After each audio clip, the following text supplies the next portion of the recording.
या देवी सर्वभूतेषु विद्यारूपेण संस्थिता नमस्तस्यै नमस्तस्यै नमस्तस्यै नमो नमः। सुप्रभातम बच्चों, आज हम द्वितीय वर्ष का प्रथम प्रश्न पत्र से मनुस्मृति पुस्तक का अध्ययन करेंगे। सर्वप्रथम हम ये जानेंगे कि स्मृतियाँ क्या है, कितनी है और उनके वर्ण्य विषय क्या क्या हैं। संस्कृत साहित्य में स्मृति ग्रंथों का विशिष्ट स्थान है। स्मृति आख्याने धातु से तिन प्रत्यय करने पर स्मृति शब्द की निष्पत्ति होती है। स्मृति का सामान्य अर्थ है स्मरण करना, चिंतन करना आदि, परंतु स्मृति साहित्य में स्मृति शब्द एक विशिष्ट अर्थ की अभिव्यक्ति हेतु प्रयुक्त हुआ है, क्योंकि मनु ने स्मृति को धर्मशास्त्र कहा है। श्रुति ही तु वेदः विज्ञेयो धर्मशास्त्रम तु वै स्मृति ते सर्वार्थेषु मीमांस्य ताभ्याम धर्मो ही निर्बभौ। इसी प्रकार आचार्य शंकर ने स्मृति का व्यापक अर्थ करते हुए इसे पाणिनीय व्याकरण, श्रौत सूत्र, ग्रह्य सूत्र, धर्म सूत्र, महाभारत आदि अर्थों में प्रयुक्त माना है। स्मृतियों का विभिन्न टीकाकारों ने भिन्न भिन्न अर्थ करते हुए कहा। कुल्लुक भट्ट कहते हैं कि मन्वादि शास्त्रम स्मृति ही।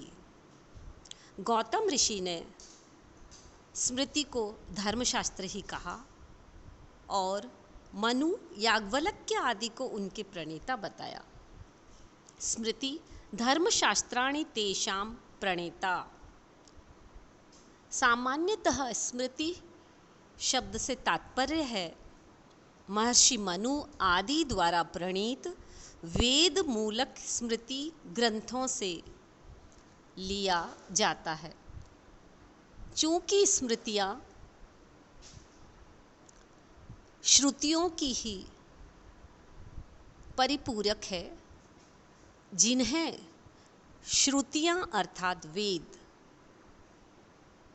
भली प्रकार से समझ नहीं आते हैं, वो स्मृतियों द्वारा उन्हें समझ पाते हैं। महाकवि कालिदास ने रघुवंशम के दूसरे अध्याय के दूसरे श्लोक में स्मृतियों की वेद मूलकता का प्रतिपादन किया है। अब हम ये जानेंगे कि वास्तव में स्मृतियाँ कितनी थी और अब कितनी स्मृतियाँ शेष रह गई है एवं उनमें महत्वपूर्ण स्मृति कौन सी है।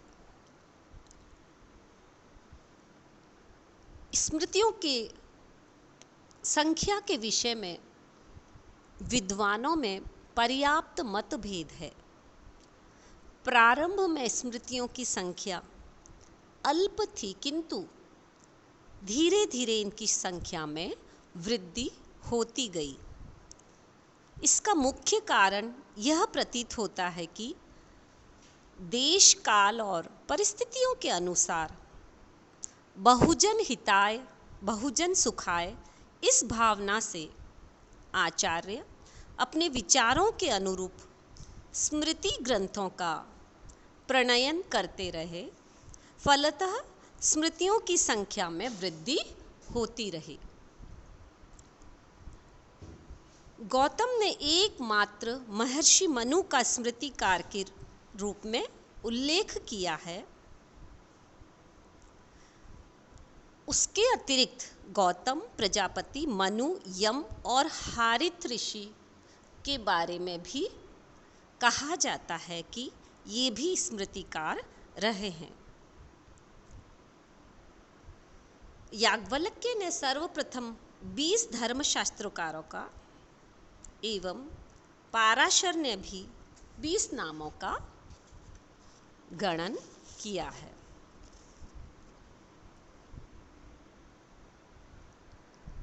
कुछ धर्मशास्त्रकारों ने 24 तो कुछ ने 36 और वृद्ध गौतम ने तो 57 धर्मशास्त्रों के नामों का कथन किया है। धर्मशास्त्र अर्थात स्मृतियां। इस प्रकार यदि हम माने तो विभिन्न मतों के आधार पर लगभग 121 स्मृतियां हो जाती हैं। इन सभी में मुख्य रूप से जो हमारा इस पाठ्यक्रम का विषय है मनुस्मृति का द्वितीय अध्याय, तो हम मनुस्मृति के बारे में जानेंगे कि मनुस्मृति में क्या है, इसका वर्ण विषय क्या है और इस स्मृति के कितने अध्याय हैं। महाभारत के शांति पर्व के अनुसार ब्रह्मा ने 100 श्लोकों में धर्म का निरूपण किया और उसके बाद मनु ने इसकी व्याख्या की। नारद स्मृति के अनुसार मनु ने 1,00,000 श्लोकों, 1080 अध्यायों और 24 प्रकरणों में से एक धर्मशास्त्र की रचना की। इस प्रकार विभिन्न मतानुसार मनुस्मृति में कुल 12 अध्याय और 2694 श्लोक हैं। सरल और प्रवाहपूर्ण शैली में विरचित मनुस्मृति में पदे पदे व्याकरण पाणिनि ऋषि का अनुकरण किया है। कविवर जयशंकर प्रसाद ने भी मनु के बारे में कहते हुए कहा है कि प्रलय काल में हिमालय के सर्वोच्च शिखर पर समासीन मनु का कितना सुंदर शब्द चित्र प्रस्तुत किया है। हिमगिरी के उत्तुंग शिखर पर बैठ शिला की शीतल छां, एक पुरुष भीगे नयनों से देख रहा था प्रलय प्रवाह। अवयव की हृद मांसपेशियां ऊर्जस्वित था, वीर्य अपार, स्फीत शिराएं स्वस्थ रख था, होता था जिनमें संचार।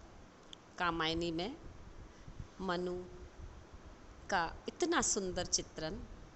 वस्तुतः मनु हमारी सांस्कृतिक परंपरा के एक मिथक बन गए हैं। रचना काल के बारे में हम ज़्यादा जो हमें साक्ष्य मिलते हैं उन्हीं आधार पर कह सकते हैं कि इनका रचना काल याज्ञवल्क्य स्मृति की पूर्ववर्ती होने से तृतीय सदी का प्रतीत होता है।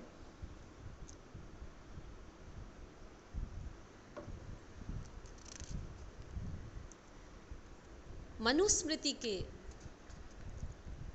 12 अध्याय हैं जिनका अलग अलग वर्ण विषय है। प्रथम अध्याय में विश्व सृष्टि का कथन है।